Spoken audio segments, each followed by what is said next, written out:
नमस्कार साथियों, उम्मीद करता हूं आप सभी अच्छे होंगे और अपनी अपनी तैयारी में डटे होंगे। सीटेट दिसंबर 2024 के पेपर 2 के लिए हम आज लेकर आए हैं सामाजिक अध्ययन का मॉक टेस्ट। ये मॉक टेस्ट नंबर 4 है और इसमें आपको एनसीईआरटी बेस्ड और पीवाईक्यू बेस्ड क्वेश्चंस मिलेंगे। बाकी अगर आप पिछले मॉक टेस्ट देखना चाह रहे हैं तो उन्हें आप डिस्क्रिप्शन में जाके लिंक से चेक कर सकते हैं। अगर आप नए हैं तो चैनल को सब्सक्राइब करें, वीडियो को लाइक करें, शेयर करें और हमारा पूरा प्रयास है आपको कम से कम समय में अधिक से अधिक प्रश्नों का अभ्यास कराना। जहां पे डिस्क्रिप्शन की जरूरत है वहां हम आपको डिस्क्रिप्शन देंगे, जहां पर आवश्यकता नहीं है हम इस चीज को अवॉइड करेंगे। बिना किसी देरी के बढ़ते हैं प्रश्न नंबर 1 पर।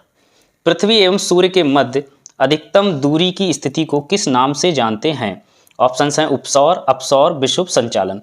सूर्य के चारों ओर जब पृथ्वी परिक्रमा करती है यानी जब चक्कर काटती है तो दो स्थितियां बनती हैं। एक स्थिति में वो अधिकतम दूरी पे होती है और दूसरी स्थिति में वो निम्नतम दूरी होती है।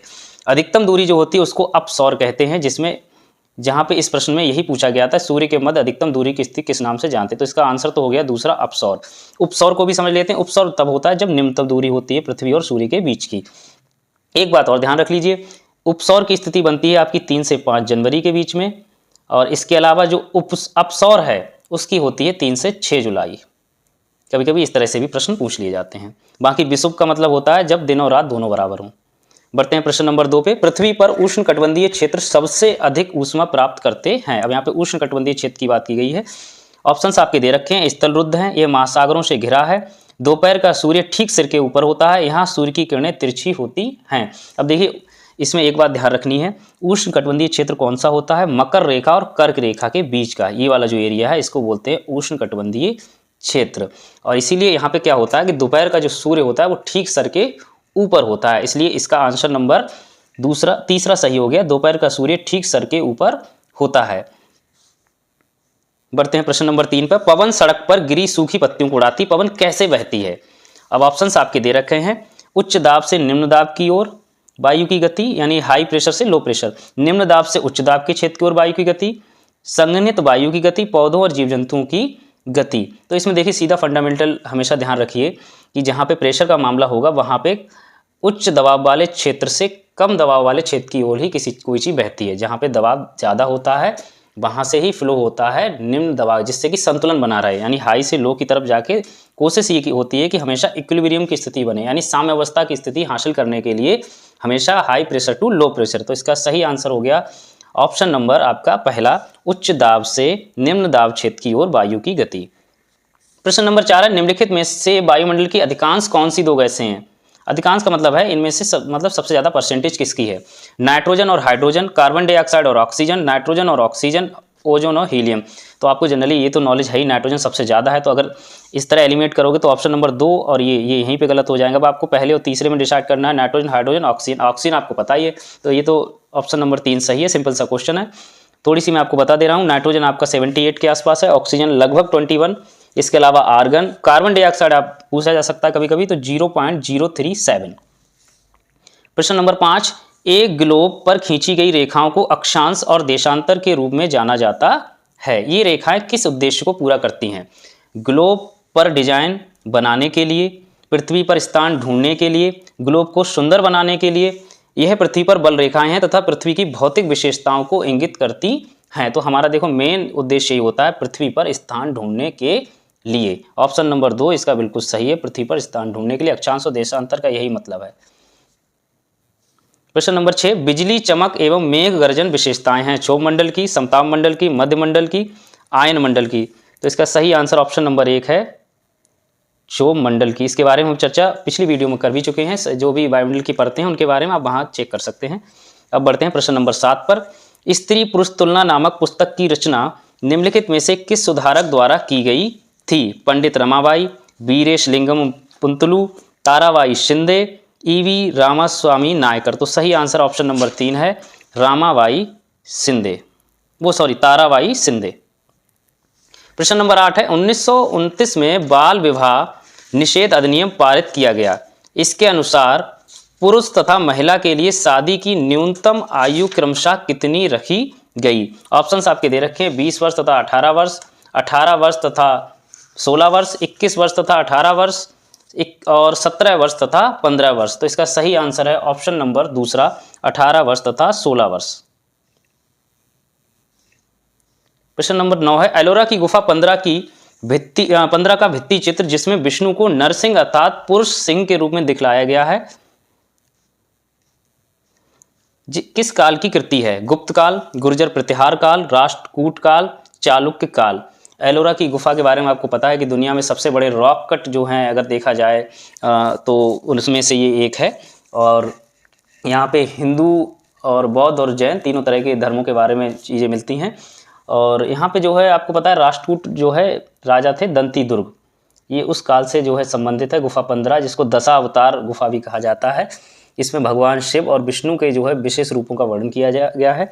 इसी के अंतर्गत आपको पता है कि जो नरसिंह अवतार था वो विष्णु जी का ही अवतार था, इसीलिए ऑप्शन नंबर 3 यहाँ पर सही है, राष्ट्रकूट काल। और कौन से राजा से रिलेटेड है याद कर लीजिए, दंती दुर्ग से।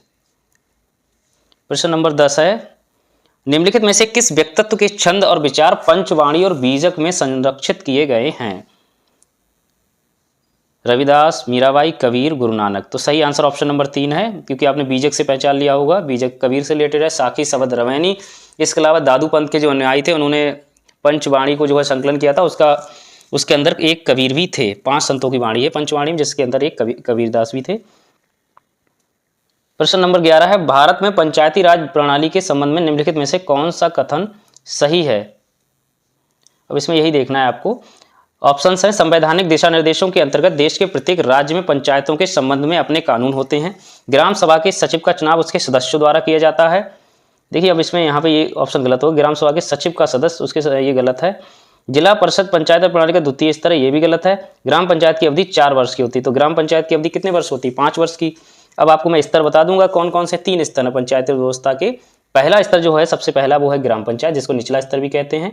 और दूसरे नंबर पे आपका है पंचायत समिति, और तीसरे पे आता है जिला परिषद। यहाँ पे द्वितीय लिखा है जो कि गलत है, तृतीय स्तर है, सबसे ऊंचा स्तर यही है।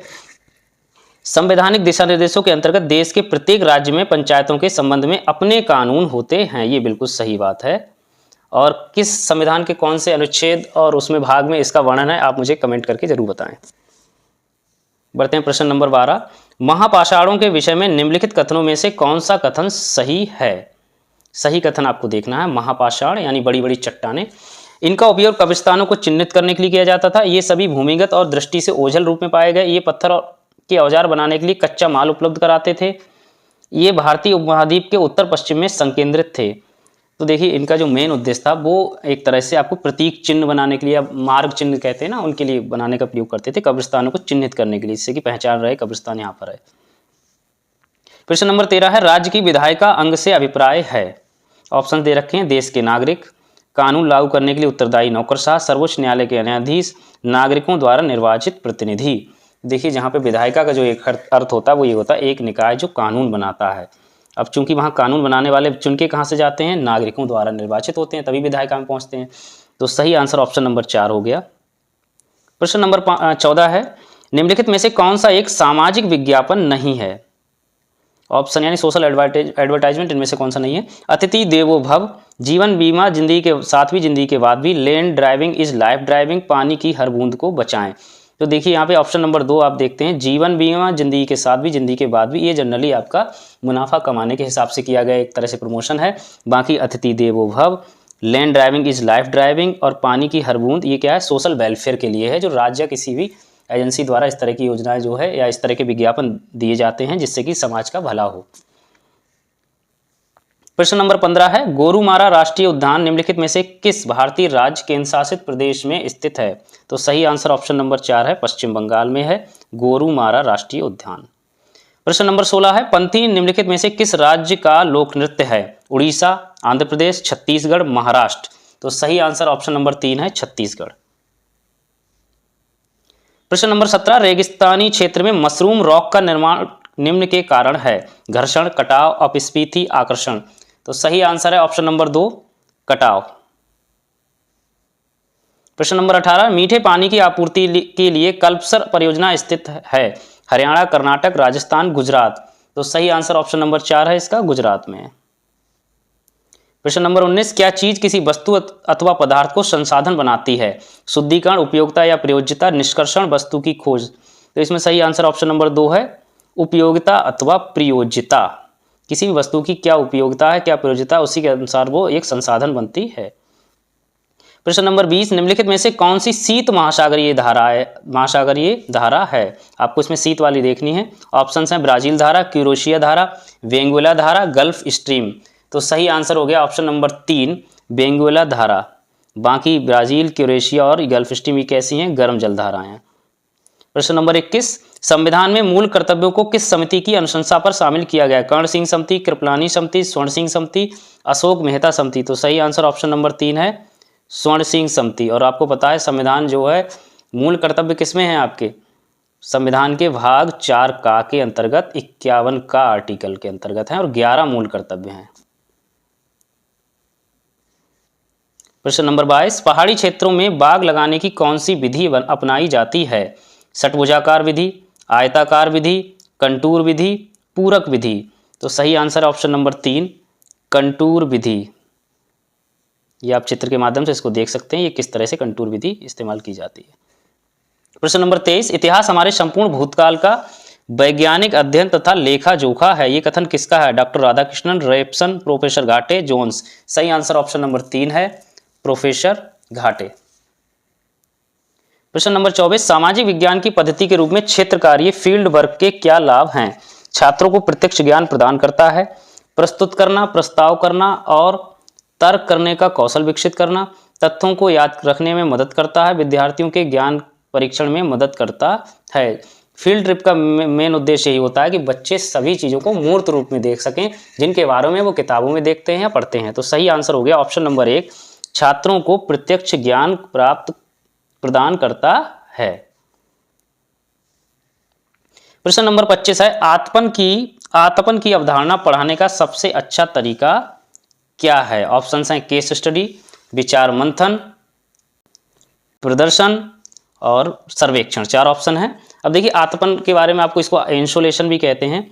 पृथ्वी की सतह पर अपनी अधिकांश ऊर्जा लघु तरंग दैर्घ्य के रूप में प्राप्त करती है ना। पृथ्वी जो सतह है उस पर जो है ज़्यादातर जो उसके लिए ऊर्जा मिलती है वो लघु तरंग दैर्घ्य के रूप में प्राप्त करती है और जो ऊर्जा प्राप्त होती है वो सौर विकिरण के रूप में आती है, जिसे संक्षेप में ही आतपन कहा जाता है, आतपन।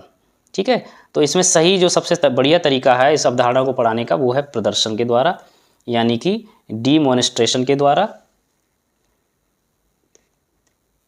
प्रश्न नंबर 26, निम्नलिखित में से कौन सा संसाधन रणनीति एक सामाजिक विज्ञान की कक्षा को समावेशी बना सकती है।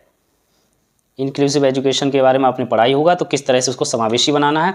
विभिन्न समुदाय और क्षेत्र के लोगों की कहानियों और तस्वीरों का प्रदर्शन करना, केवल समाज के प्रभुत्व विचारों को सिखाना, आसपास के उदाहरणों से बचना, केवल पाठ्यपुस्तक से उत्तर देने के लिए प्रोत्साहित करना। देखिए आपने बहुत सारे कीवर्ड्स भी पढ़े होंगे जहाँ पे केवल शब्द इस्तेमाल होता है, तो वो कहीं ना कहीं उस प्रश्न को बहुत ही व्यापक वो नहीं देता है, मतलब संकुचित अर्थ देता है, संकुचित आंसर देना होता है, तो केवल शब्द का इस्तेमाल किया जाता है। तो यहाँ पे ये केवल आसपास उदाहरण से बचना ये भी गलत हो गया। बाकी ये केवल समाज के प्रभुत्व विचारों को सिखाना ये भी गलत है। केवल पाठ्य पुस्तकों से उत्तर देने के लिए प्रोत्साहित करना ये भी गलत है। तो सही आंसर हो गया ऑप्शन नंबर पहला वाला, विभिन्न समुदाय और क्षेत्र के लोगों की कहानी और तस्वीरों का प्रदर्शन करना। क्योंकि समावेशी शिक्षा का उद्देश्य यही है कि अलग अलग समुदाय हो चाहे कहीं हो, सबको जनरलाइजेशन करना, यानी वहाँ पे स्पेशल से जनरल करना है हमें सीधे सीधे। प्रश्न नंबर 27, निम्नलिखित में से किस विषय के शिक्षक के लिए ट्री चार्ट अति उपयुक्त रहेगा। ट्री चार्ट आप जानते हो, किसी भी वंशावली को हम जब दिखाते हैं, अपनी फैमिली का ट्री बनाते हैं कि पापा दादा नाना, मतलब पापा दादा या भाई बहन, जब पूरा एक वंश एक तरह से बनाते हैं तो उसको हम ट्री चार्ट के माध्यम से दिखाते हैं। उसी के लिए बड़े स्तर पे हम लोग जैसे सामाजिक विषय के रूप में या किस तरह इस्तेमाल करते हैं वो क्वेश्चंस पूछ रहा है। शासक के शासनकाल का सार देने के लिए पहला है। दूसरा है एक विशेष काल में ऐतिहासिक घटनाओं जैसे युद्धों, क्रांतियों तथा सामाजिक आंदोलनों के पदानुक्रम को सचित्र दिखाने के लिए। आधुनिक इतिहास को पढ़ने के लिए। आयु, जेंडर, इतिहास जैसे जनसंख्या के चरों के वितरण के लिए। तो यहाँ पे आपको ध्यान देना है कि सिर्फ शासन काल का सार देने के लिए नहीं है, सबसे जरूरी इसमें क्या है, एक विशेष काल में ऐतिहासिक घटनाओं जैसे युद्धों, क्रांतियों अथवा सामाजिक आंदोलनों के पदानुक्रम को सचित्र दिखाने के लिए। यही आंसर सही है। प्रश्न नंबर 28, एनसीएफ 2005 के अनुसार स्कूली शिक्षा के किस स्तर पर सामाजिक विज्ञान के विषयों को स्वतंत्र रूप से पाठ्य पुस्तकों में विद्यार्थियों से परिचय कराया जाता है। निम्नलिखित में से सही विकल्प का चयन कीजिए। प्राथमिक स्तर, उच्च प्राथमिक स्तर, माध्यमिक स्तर या फिर उच्च माध्यमिक स्तर। तो सही आंसर हो गया आपका ऑप्शन नंबर 2, उच्च प्राथमिक स्तर। प्रश्न नंबर 29 है, निम्न में से सामाजिक विज्ञान पढ़ाने के कौशल आधारित उद्देश्य की पहचान करें। विभिन्न समाजों में रहने वाले लोगों की संस्कृतियों को समझना, नक्शा बनाने की क्षमता विकसित करना, अंतर और विविधता के लिए आधार विकसित करना, महाद्वीपों को ज्ञान प्राप्त करना। देखिए हमारा जो मुख्य कौशल है वो है विभिन्न समाजों के रहने वाले लोगों की संस्कृतियों को समझना। यही सामाजिक विज्ञान पढ़ाने का पहला कौशल या मेन कौशल यही है। बाकी सारे विशिष्ट कौशल कह सकते हैं। इसके साथ इनको पढ़ने के लिए उनके लिए नक्शा बनाने की जरूरत हो सकती है, महाद्वीपों का ज्ञान प्राप्त करने की आवश्यकता हो सकती है। वो मतलब सेकेंडरी चीज़ें हैं। प्राइमरी चीज़ें हमारी यही हैं कि विभिन्न समाज में रहने वाले लोगों की संस्कृतियों को समझना। प्रश्न नंबर 30 है, सामाजिक अध्ययन के अंतर्गत भूगोल शिक्षण हेतु सर्वाधिक उपयोगी सहायक शिक्षण सामग्री है। ऑप्शंस आपके दे रखे हैं, मानचित्र, समय रेखा चित्र, फ्लैश कार्ड, बैरोमीटर। तो सही आंसर हो गया ऑप्शन नंबर 1 मानचित्र, क्योंकि इसके बिना तो भूगोल का कोई काम नहीं है। तो सारी चीज़ों को हमें देखना है तो भूगोल में हम मैप के माध्यम से ही देखते हैं। बाकी समय रेखा चित्र किसी टाइम उसके लिए दिखाता है। बाकी फ्लैश कार्ड का इस्तेमाल नई कोई अवधारणा है, नई शब्दावली उसको समझाने के लिए। और बैरोमीटर का काम होता है आपको प्रेशर नापने के लिए, वायु दाब नापने के लिए। बहुत बहुत धन्यवाद।